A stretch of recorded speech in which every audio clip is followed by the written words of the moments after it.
की तरफ निकल गए। तभी क्लॉड ने सेल के दरवाजे से देखा कि गार्ड सभी सेल्स का दरवाजा खोलकर चेक कर रहे हैं। गार्ड्स के कदमों की आवाज सुनते ही क्लॉड, वैसलीन और जियो तीनों एकदम से अलर्ट हो गए। उनके चेहरों पर चिंता की लकीरें उभर आई थी। मीनू और रोलैंड तुरंत गड्ढे से बाहर निकले और चुपचाप अपने सेल के अंदर आ गए। जैसे ही वो अंदर आए, रोलैंड ने तुरंत गड्ढे पर रखी हुई डमी को उठाया और उसे गड्ढे के अंदर डाल दिया। फिर सबने मिलकर वापस से टाइल लगा दी और उस पे कार्डबोर्ड की शीट खींचकर पूरा एरिया वैसे ही बंद कर दिया जैसे कुछ हुआ ही ना हो। सबने अपनी अपनी जगह ले ली और बेड पर लेट गए। जब गार्ड उनके सेल की चेकिंग के लिए आए, उन्होंने अंदर झांक कर देखा, लेकिन कुछ भी अलग नजर नहीं आया। उन्हें लगा कि सब कुछ नॉर्मल है, तो वो आगे बढ़ गए। गार्ड्स के जाने के बाद सबने गहरी सांस ली। नीचे से वापस आने के बाद वैसलीन ने रोलैंड से पूछा कि नीचे क्या हुआ। रोलैंड ने हल्की स्माइल के साथ कहा, हमें बाहर निकलने का रास्ता मिल गया है, बस एक छोटी सी टनल बनानी पड़ेगी। क्लॉड ने तुरंत पूछा, तुम लोग इतनी देर नीचे क्यों थे? इस पर रोलैंड ने खिंचकर जवाब दिया, तेरे पास घड़ी है क्या? मेरे पास भी नहीं थी, टाइम का पता नहीं चला सर, सॉरी।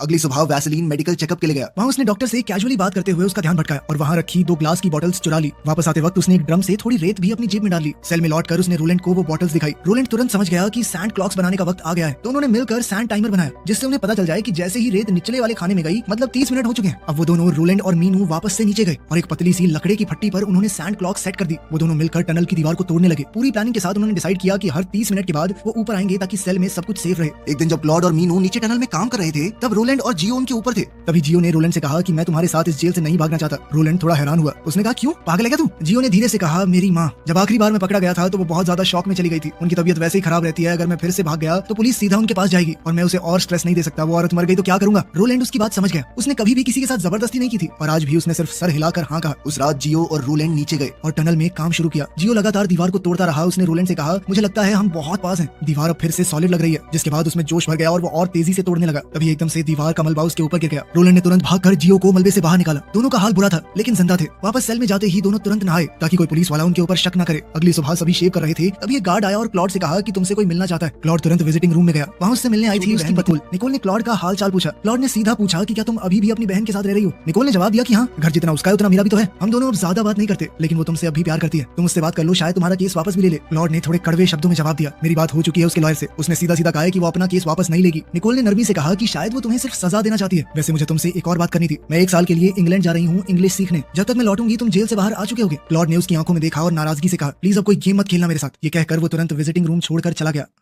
रात को जैसे ही सब टनल में काम करने के लिए रेडी हो रहे थे, उनके सेल में अचानक कुछ गार्ड आ गए। सभी हैरान रह गए। वैसलीन ने गार्ड से पूछा, इतनी रात को अचानक? पीछे से रोलैंड ने कहा कि लगता है इन्हें अब हम पर भरोसा नहीं है। गार्ड ने सख्त रवैये के साथ कहा, तुम सबका रिकॉर्ड अच्छा है, लेकिन ड्यूटी तो ड्यूटी है। गार्ड ने फ्लोर पर रखे बॉक्सेस उठाकर चेक किया, कार्डबोर्ड शीट को भी हटाकर देखा। उन्हें एक बार को लगा कि कुछ तो समझ गया ये और अब उनका बच पाना थोड़ा मुश्किल है। लेकिन तभी बाजू वाले सेल से एक और गार्ड चिल्लाया, इधर कुछ गड़बड़ लग रही है। ये सब देखकर हेड गार्ड ने तुरंत अलार्म बजा दिया और सभी गार्ड्स को बुला लिया। उन्होंने तुरंत उस दूसरे सेल की तलाशी लेनी शुरू की, लेकिन कुछ मिलता दिखाई नहीं दिया। तब वो अगले सेल्स की तरफ बढ़ने लगे, जहाँ उन्हें थोड़ा ज्यादा शक था। जैसे ही गार्ड दूसरे सेल्स की तरफ गए, मीनू ने घबराकर रोलैंड से कहा, अब हमें जल्दी करनी होगी, कहीं पकड़े ना जाएं। मीनू और रोलैंड तुरंत नीचे उतर गए और टनल की खुदाई वापस से शुरू कर दी। मीनू आगे सुरंग तोड़ रहा था और रोलैंड मलबा हटा रहा था। कुछ देर बाद रोलैंड ऊपर आया और उसकी जगह क्लॉड नीचे गया। क्लॉड ने भी मलबा हटाया, जबकि मीनू लगातार सुरंग तोड़ता रहा। आखिरकार मीनू ने सुरंग के दूसरी तरफ रास्ता देख लिया। एक्साइटेड होकर उसने क्लॉड को बताया और दोनों ने मिलकर दीवार तोड़ दी। दीवार के उस पार एक नया सीवर सिस्टम था। दोनों ने उसके अंदर घुसकर बाहर निकलने का रास्ता ढूंढना शुरू किया। कुछ देर बाद उन्हें एक लोहे का ढक्कन यानी मैन होल दिखा, जो रोड पर खुलता था। जब उन्होंने उस ढक्कन को खोला तो सामने खुली हुई गली थी, बिल्कुल जेल के पीछे। जेल की बिल्डिंग एकदम साफ दिख रही थी। वो दोनों तुरंत वापस सेल में आए और अपने साथियों को बताया, रास्ता मिल गया है, जेल के पीछे वाले रोड पर निकलता है। ये सुनकर सभी खुश हो गए। रोलैंड ने कहा, आज रात को निकलते हैं। भागने के लिए एक छोटी सी लॉटरी निकाली गई। वैसलीन ने एक डब्बे में चिट्ठी डाली और एक एक करके नाम निकलने लगे। पहला नाम आया वैसलीन, दूसरा नाम जियो, तीसरा मीनू, चौथा रोलैंड और आखिरी क्लॉड। वैसलीन ने क्लॉड से कहा कि अगर तू चाहे तो मैं तेरी जगह जा सकता हूँ। तभी जियो ने कहा कि तुम में से कोई भी मेरी जगह ले सकता है, क्योंकि मैं तो नहीं भाग रहा। सब हैरान रह गए। क्लॉड ने पूछा, क्यों? जियो ने जवाब दिया कि मैं पहले ही रोलैंड को सब कुछ बता चुका हूँ, भागते हुए बातचीत कर लेना इस बारे में। सब लोग एकदम चुप हो गए। तभी एक गार्ड आया और उसने कहा कि क्लॉड, वार्डन ने तुम्हें बुलाया है, चलो मेरे साथ। क्लॉड ने जैकेट पहना और चला गया। मीनू ने ऑफिसर से पूछा कि आप इसे कहाँ ले जा रहे हो? ऑफिसर ने बस इतना कहा कि तुम्हें जानने की जरूरत नहीं है। ये सुनते ही सब समझ गए कि उसे वार्डन के पास ले जाया जा रहा है और अब सबके अंदर का डर बाहर आ गया।